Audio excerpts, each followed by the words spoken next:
Support comes from the Missouri Forest Products Association. Missouri produces wood pallets, railroad ties, white oak barrels, hardwood floors, and more. Details on the variety of products made in the state are at choosewood.com. Welcome to St. Louis on the Air. I'm Sarah Fensky. Trump lied about science. That's the headline on the editorial Holden Thorp published in Science magazine last week. And the words beneath it were just as pointed. He wrote this: when President Donald Trump began talking to the public about COVID-19 in February and March, scientists were stunned at his seeming lack of understanding of the threat.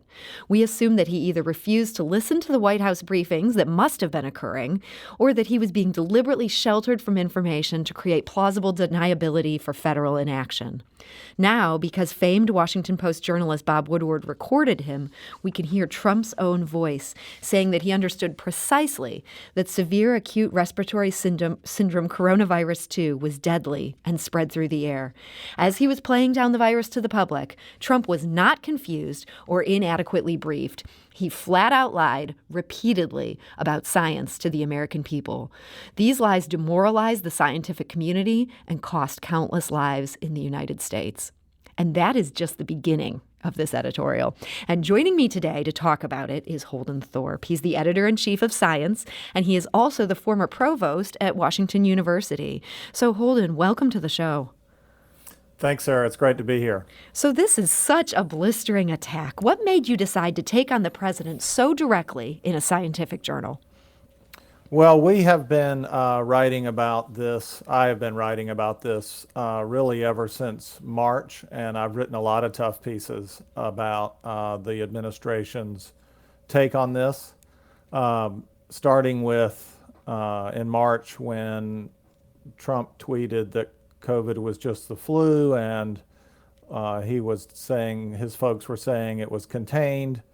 I wrote a piece called "Do Us a Favor" that began the process of us calling him out in the journal. And the reason we're doing that is because we're a voice for science and scientists, and I think, and the whole magazine when we're writing, we're thinking about what does the scientific community want to hear from us. And the North Star for me is the scientist who is working in the lab all day to try to come up with a way to get us to the other side of this pandemic. Either she's working on a vaccine, or she's working on an antibody, or she's doing something to describe the way the virus behaves, and she's maybe isolating herself from her family so that they don't get sick, or she's got school-aged children and she's trying to deal with that at the same time. Mm-hmm. And she comes home and turns on the TV, and here's the President of the United States invalidating all the work that she's done and not showing any gratitude. Mm-hmm. So those are the people that we're speaking for. And I think for them in this particular case, to hear the President's own voice admitting that he has been lying about the severity of the virus and not showing any gratitude or appreciation for the work that is being done, I think was just psychically devastating. And we felt like we just couldn't let that go in terms of our mission of speaking for science and scientists. Mm-hmm. So these words to Woodward, you wrote that, quote, "These may be the most shameful moment in the history of U.S. science policy." What do you think about his assertion that he was trying to keep people from panicking? Isn't that a worthy goal, as we're facing just the terror of this thing could destroy all of us? Well, I think that's a great underestimation of the ability of the American people to process information and come together and do the right things. And whenever America has faced crises in the past, and other countries, the great leaders that we celebrate in history are people who found a way to level with folks and give them hope at the same time. And there was an easy way to do that, because you could explain what a challenge this was going to be, but also say that our scientists were on top of this. And in fact, our scientists have been on top of this. We are well on our way towards a vaccine. We've got a good handle on how the virus spreads and what the public health measures are that we could take. And there was a hopeful message that could have easily been tied to straight talk about the challenge that we are facing. And if you look back at American history, at Jack Kennedy and the Cuban Missile Crisis, or FDR, or you look at world history, you see Winston Churchill. These are all people who were able to level with the public about the challenge that was being faced and provide a hopeful path forward at the same time. So he could have done this without the proverbial cry of fire in the movie theater. There's a way he could have conveyed this. And maybe the problem is he's not somebody who really loves giving credit to other people. He maybe wouldn't want to make it about the scientists are going to be here to save the day. Is that part of the problem? Well, now you're getting into the political part and his psychology. But yes, I think that is consistent with the fact that nowhere along this path have any of the people who are actually the ones doing all the work to get us where we're going to go. Nowhere have those people been thanked by the president or his team. And those are the folks, as I said, that we're writing for, and there's plenty of your listeners in this category, so thank you to them. Those are the people who really deserve the credit for getting us on the way toward getting to the other side of this. So you're writing for these scientists, and you felt like this was a message they really needed to hear as they work so hard on this problem. I'm wondering how it was received. Scientists obviously aren't a monolith. No profession is. Did you get pushback from scientists who are maybe more conservative? Yeah, I mean, over the last 6 months, as I've been writing these pieces, there's a consistent group of people who email me or make comments on Twitter. But no, we've gotten nothing but encouragement, and that's even from a lot of our corporate clients who are advertisers in the magazine. We've gotten a lot of support, and of course, like a lot of things in journalism, we've gotten a lot of attention online, and that's all been, really good for us. So you haven't lost subscribers over this? Oh, maybe one or two here or there, but no. But no mass. I'm sorry? No massive subscribers. There hasn't been, a pile of not. Cancel my subscriptions headed your way.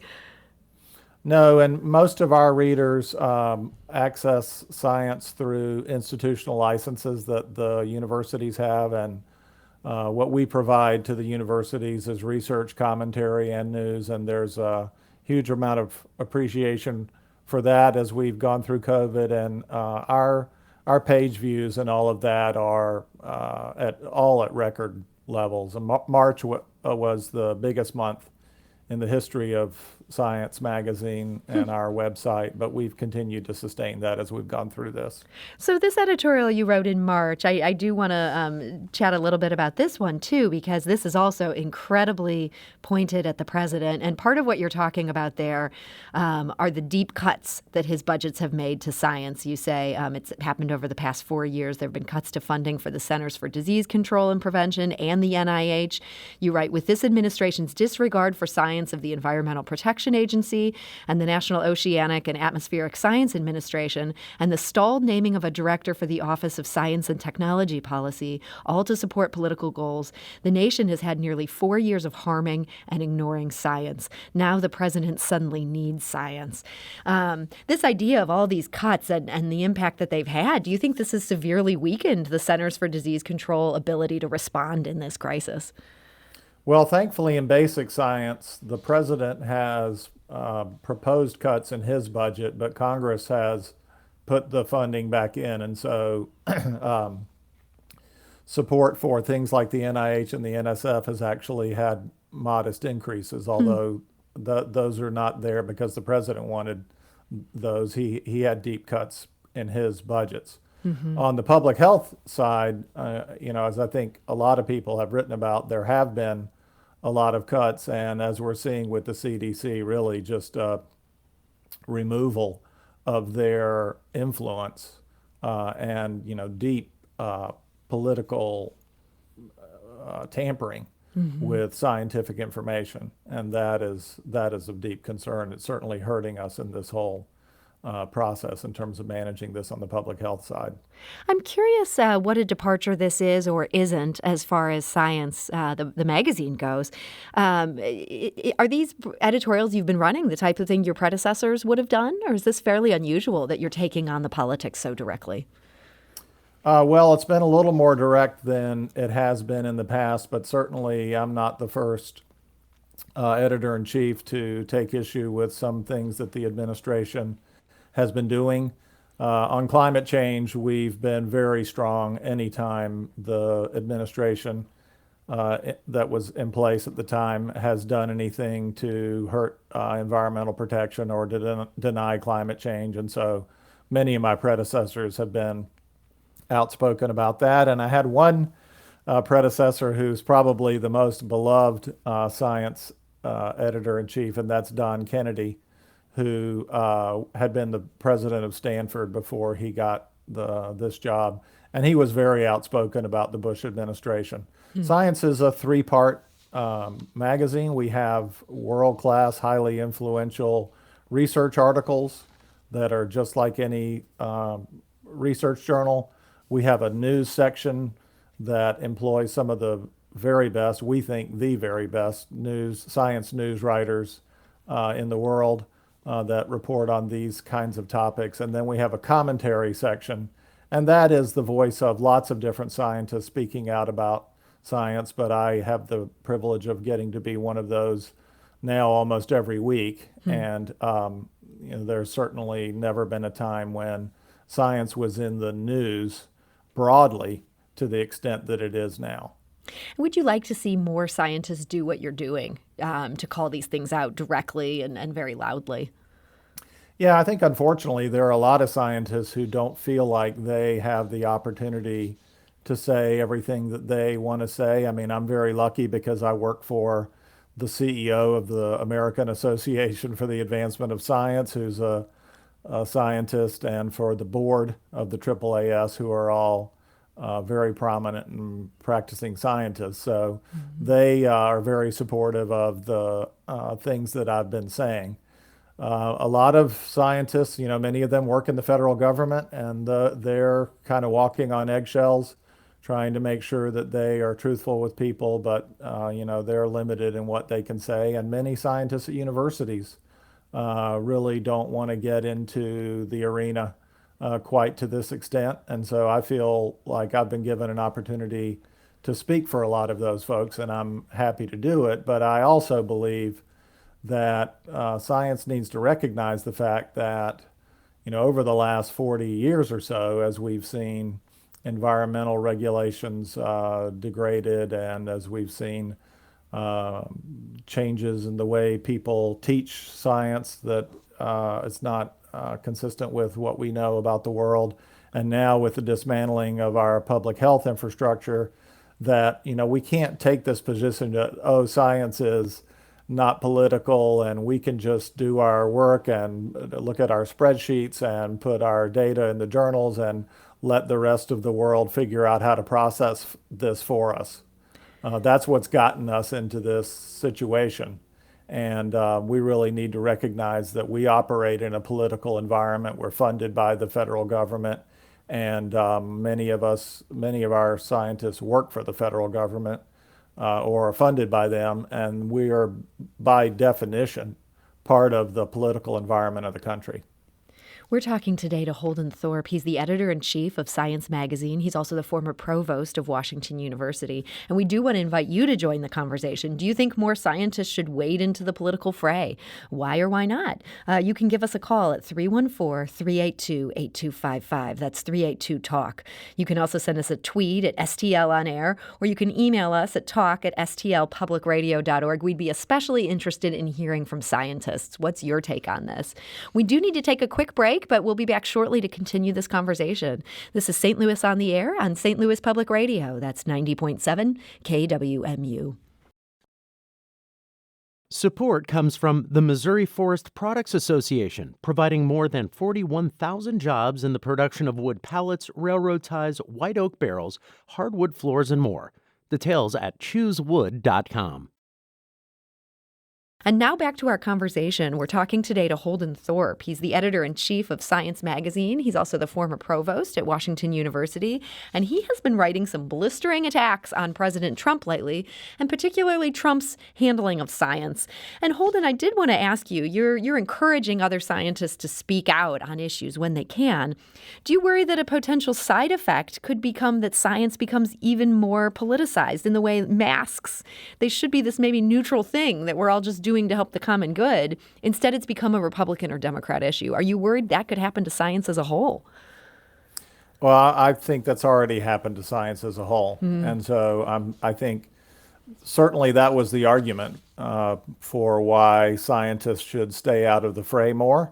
But I think, unfortunately, now it has become politicized in such a way that a lot of folks, unfortunately, view science as being part of the sort of group of experts that are viewed with disdain by a lot of people on the right. So unfortunately, I think that's already happened. And so there's really no point in pretending like we're trying to preserve anything. I mean, unless anybody has a great scheme for bringing it back together, which I think we've spent 40 years seeing it drift apart. Yeah. It's kind of hard for me to see how it's going to come back together anytime soon. It's interesting hearing you say that. It makes me think of my own profession, journalism, which in many ways it's become the same thing. It's become so politicized that a lot of people just think we're fake news.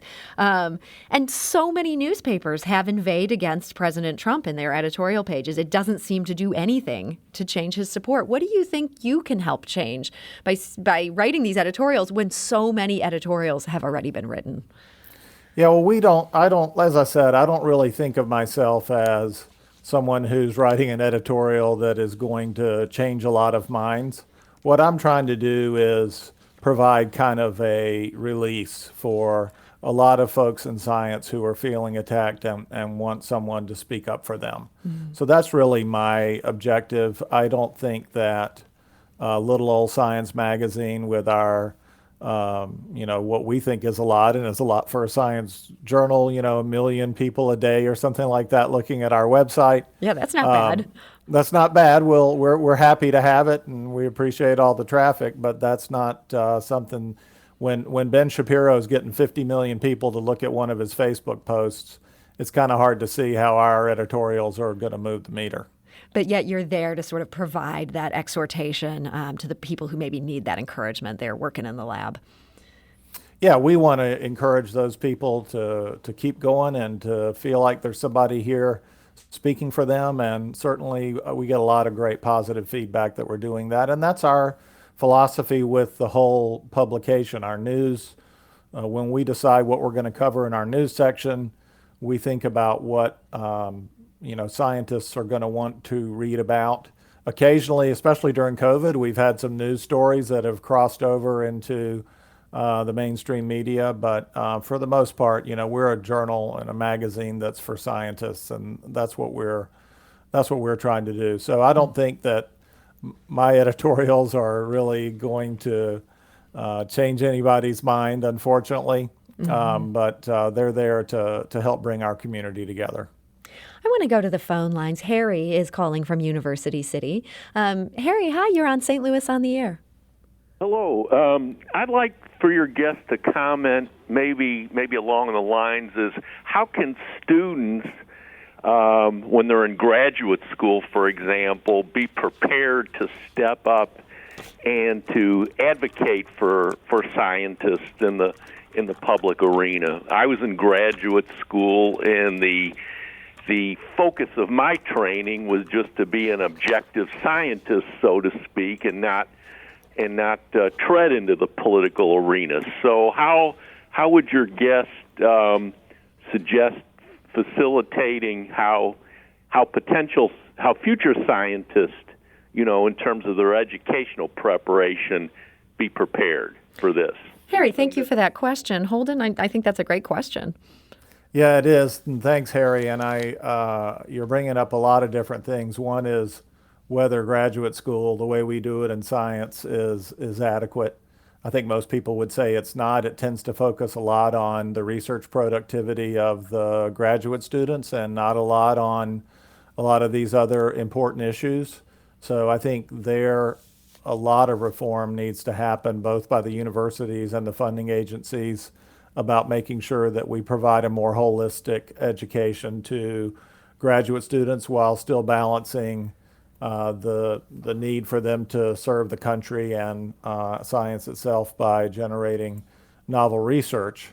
I think another thing is to try to make it more interesting and exciting and available for scientists who want to, for example, work in science policy, to feel like there's a pathway for that and for them to feel supported by their mentors and by science in general. At the AAAS, we have a very well-known and successful program called the Science and Technology Policy Fellows, which is where PhDs, either directly out of graduate school or more often after they've been doing some things in the world, come through a program that allows them to interact with the federal government and various parts of it. And I've had two graduate students of mine who went through the program, and they're both in DC doing a lot of this stuff now. So I think we need to shine a brighter light on that and make it more prestigious and exciting for young people to participate in these kinds of careers. And it's going to take a lot of effort by the universities and the faculty to show appreciation for the students who want to do that. Holden, do you have the sense this is on the radar of people who have power in academia, that maybe there's some changes that should be made to how we train young scientists? I think it's tough because most of the metrics that drive academic behavior are ones that keep track of how many papers are published or how many grant dollars you get and things like that. And so there's always this sort of treadmill that everybody's on trying to drive those things. And figuring out how the universities can put less emphasis on that and more emphasis on impact is pretty hard, because there's a lot of gravitational pull towards these big metrics. And I think that's part of what Harry was just getting at with his question. Mm-hmm. That makes sense. And Harry, I want to thank you for that call. We also heard from Jordan in St. Louis. He's a computer scientist, and he didn't want to make his comment on air, but was hoping we'd share it. He says, Holden, that you have a good role in being able to discuss these things, but scientists shouldn't take it as an obligation to speak out on political matters. For the most part, Jordan says he thinks they need to be neutral. And he says scientists with a journalist communication background are maybe more equipped to speak out than others. Do you hear that a lot, that scientists should remain neutral? Definitely I hear that a lot, and I certainly don't want to imply that everyone should participate in this sort of thing if they don't feel comfortable doing so. But at the same time, I think that we need to partner with other people who can provide voice to these issues in a way that we haven't done in the past. And so, there's going to be some folks who feel comfortable doing that, and some folks who would rather stay in the lab and focus on their studies and their research. And we want everybody who feels comfortable engaging to engage. I want to go back to the phone lines. Rob is calling from St. Louis. Rob, hi, you're on St. Louis on the Air. I'm fine. Thank you for taking my call. And I just want to tell you that thank you for that editorial. And I don't know what else we can do. We're in strange times. I think you'll agree. But the one comment I wanted to have is I noticed how people are parsing from the Woodward interview the statement that his motivation for this lie was to keep people from panicking and talking about Kennedy and that sort of thing. Well, why would you think that is something other than the truth? I don't think we know why he did what he did, and you can speculate about whether he was protecting the stock market or whatever he was doing, but anything that comes out of his mouth, he's the most mendacious, pathological liar I've ever seen in my life. Why believe anything he says? That's my comment. Well, Rob, thank you so much for that. I'm sure there are many people out there who feel that same way about our president. I guess Rob is saying, why give this guy the benefit of the doubt? Holden, was that part of your thinking in as you came out and called this out the way you did?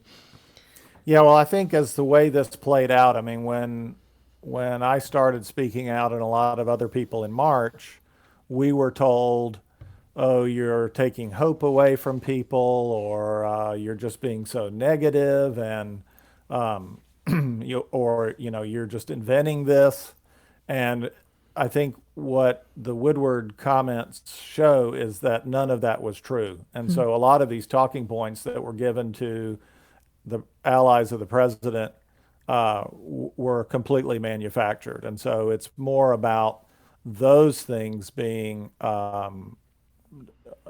fabricated than anything else. Holden, I want to take a little bit of a step back here. It's been so interesting to talk to you today and to just get your perspective on this. And I know you're now based in Washington, D.C. You still have these deep St. Louis ties from your time at Washington University. And to me, I guess the pivot from academia to being the editor-in-chief of this prestigious journal, it seems somewhat unusual.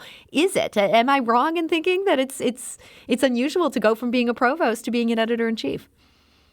Well, science has always had the tradition to have someone who has been a practicing scientist or administrator or both become the editor-in-chief. I think that gives us a strong tie to the academic scientists that we publish and that we represent. And so my predecessors, almost all of them, have been highly successful scientists, and many of them also administrators. My predecessors include the former head of the USGS, someone who was a very important officer at the NIH, and as I said earlier, Don Kennedy, who had been the president of Stanford. So it's a wonderful thing for me to be able to get to do, as one of your callers just said. It's a very special position and one of a kind, really, in American science. And so I'm very lucky that this was the next step on my journey. And it's got a lot in common with what my predecessors have done and with the philosophy of the AAAS, that science should be a journal that is still very connected to the academic communities that we serve. Now, I know you yourself, you were a chemist. Were you ever torn, tempted by journalism? You seem like a really good writer, and you have a knack for this editor-in-chief thing. Well, as a university administrator, of course, I spent a lot of time talking to journalists, and UNC, where I was before I came to WashU, has a pretty famous journalism school. So I learned a little bit about journalism along the way, but I've learned even more from my news colleagues and the editors that I work with in our commentary section. But chemistry was really your first love. I don't hear you saying, yeah, I was really tempted by the idea of doing this. That wasn't originally your goal. Oh, no. I loved chemistry at the beginning, and it was my goal to be a chemistry professor, and I was very fortunate that I got the opportunity to do that. Well, I got to ask you, since I know you still pay attention to a lot of things happening there at WashU, how do you think WashU is handling the return to campus this fall, having students back on class and in very distant ways, and to do in-person learning? I think so far so good. I mean, Chancellor Martin did a smart thing by waiting to start the semester a little while so that he could see what was working at and not working at some of the other schools around the country. I think their testing program has been excellent.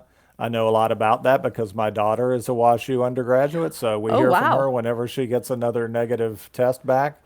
And I think I've only seen the photographs, but it seems like what they have done to secure the campus has been effective. And, I think so far so good. And hats off to them for making what I'm sure were some big investments of time and money into making this all work. And it's a day at a time. I'm sure if they were on, they would say, yeah, our numbers are okay today, but we got to make sure they're okay tomorrow. But I think they're being vigilant, and having talked to a lot of their peers around the country that have had more trouble, I think a lot of great planning has gone into the work that Andrew and his colleagues have been doing at WashU. That's great to hear. And obviously, with your daughter there, you're not just putting your money where your mouth is. You're putting a very valuable thing there in their hands. So that's great you have that trust there. Do you have any sense of how St. Louis University is doing in comparison? I haven't looked specifically, but my understanding is that they're open as well and figuring out a way to get through this also. Yeah, there's a lot of that right now, figuring out a way to get through this. Well, I'm hoping, I know you've had some words here that it feels like a prophet crying in the wilderness a bit, but I'm hoping maybe you can leave us with a little bit of hope. This pandemic has been very hard on this country. A lot of people just feeling sad about the state of things here. Do you have hope that we're going to get past this? Oh, yeah, I think, and that's part of why I get so wound up when the president is not showing his gratitude and giving credit to the people who've been doing everything. The healthcare workers who have been working in the ICUs and getting the death rate down, and the scientists who have been at the bench and their computer screens figuring all this out have done a magnificent job. I think everything is proceeding. Again, I'm an inorganic chemist, not an epidemiologist, but I talk to a lot of them, and I think most of them are very sober about the situation we're in. But I haven't had a single one of them tell me that they didn't think we were gonna get through this. And I think the work that biomedicine has done on vaccines and antibodies and all of that is just shaping up very well. I've never seen science move this quickly on a problem that was this important. So I'm proud to be, I think of myself as the stage manager of the play. I'm proud to be the stage manager of the great scientific play that's going on right now. Yeah, I mean, it is a deeply depressing time in many ways. And yet when you look at how close we are to some, and the major breakthroughs that have been had on something that we didn't even know about a year ago, maybe science should take a bow on this one. For sure they should. It's stunning what has happened, and still a lot to go. But like I said, I've never seen anything make this much progress this quickly, and I'm proud to be part of it. Well, those are some hopeful words to leave us with. So Holden Thorp, I want to thank you so much for that, and thank you for joining us today. Thanks, Sarah. Great talking to you.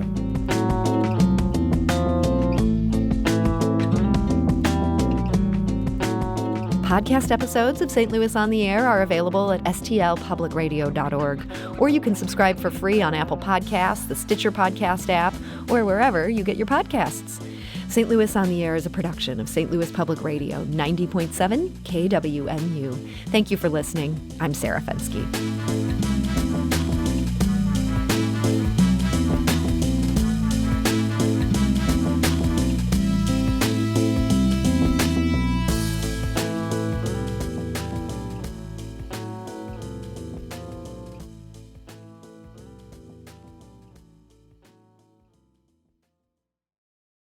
Support comes from the Missouri Forest Products Association, committed to conservation and careful management of the state's forests to make them more resilient and better habitats for wildlife. ChooseWood.com.